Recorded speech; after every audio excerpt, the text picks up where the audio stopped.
Hi, welcome to the instructions for the Toy Car Lab Part 2. Today, or in this video, I'm going to explain how you're going to format all the information that you just got and how you're going to get that into a format that we can share that out as a class. So on the next slide, you're going to put your graph that you just did in this box, and you're going to write the equation that you got in this box, plus do it another way, and then a couple more representations of that motion. So in order to put your graph into this box, you're going to go to your graph. It does not work to just right click it and copy. Instead, you'll click the graph, you'll get to the three dots, and then you can copy the chart. And then where you want to put it, just right click and paste. If you link it to the spreadsheet, that means if you change anything on your spreadsheet, it will automatically change it in this document, which can be really cool.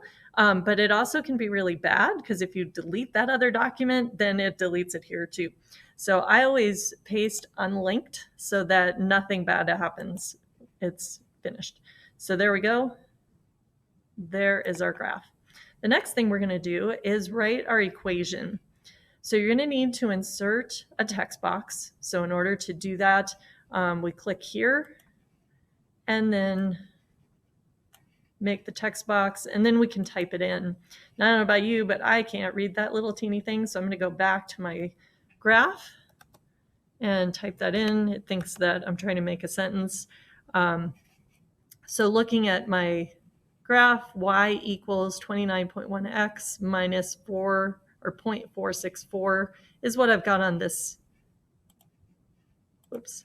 What I've got on this one. So y is equal to 29.1 x minus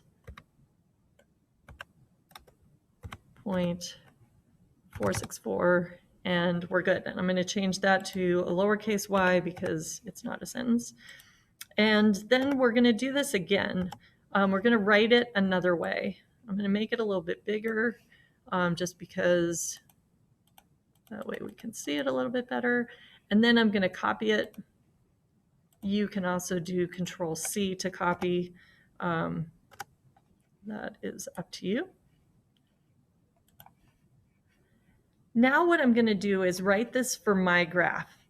My y-axis was position, my x-axis was time. So let's start with my x-axis. So x was really time. So I'm going to change that to a t to represent time. My y-axis was really position, and my car, so my little car, was moving along in the horizontal direction. And position is something that in regular physics we talk about distance, so we use d. Most places don't do that. And AP uses x and y for position. So if it's moving in the horizontal direction, that's an x. And if it's moving in the vertical direction, so like if we drop the Jeep or through the Jeep in the y direction, we call that position y instead. So it seems a little weird to take our graph and make our y-axis be x, but what we're really saying is that the position of the Jeep, our y-axis position, x, so our horizontal position, x, is equal to 29.1 t, and then minus this 0.464. The next step is to stick some units on here. So let's start with our slope. So we know that our equation is in the form y equals mx plus b, m being the slope. The slope is rise over run. So to figure out what units you've got, we take our rise units, which were centimeters, and we divide by our run units, which are seconds. So that's centimeters per second. And I'm going to take that entire thing and put it in parentheses, just to neaten it up a little bit, make it a little bit easier to see. Make my text box a little bit bigger. Then we need some units on our y-intercept. Our y-axis is centimeters, so our y-intercept is also going to be centimeters. And so now we've written that equation in a more specific form. It's specific to our situation. The next step is a written description. And again, you'll create a text box here, or I clicked and there just was a text box there. You're going to describe in words what your toy car was doing. So be as specific as you can. And again, sentences, please.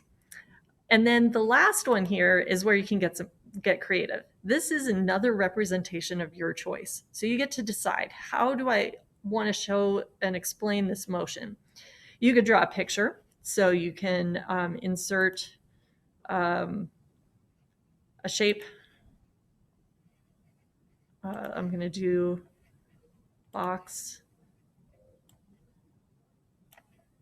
And let's make it red. Let's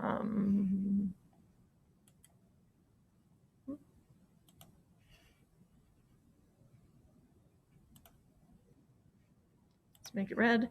Then I could put some arrows in there if I wanted to. So you can go in here and put an arrow. And I could put a series of arrows in there to show what that motion looked like. Or another option might be to take my Jeep and draw it a bunch of times, like a strobe photo, to show its motion. Or maybe you come up with a graph, another way that you could graphically represent this motion and just describe it. So you could describe what that graph would look like. What would you put on the x-axis? What would you put on the y-axis? Or another way that you could describe this motion is maybe a different equation. So something else that you could do. And I think it'll be fun to see what we all come up with when we get back together. Thanks for watching.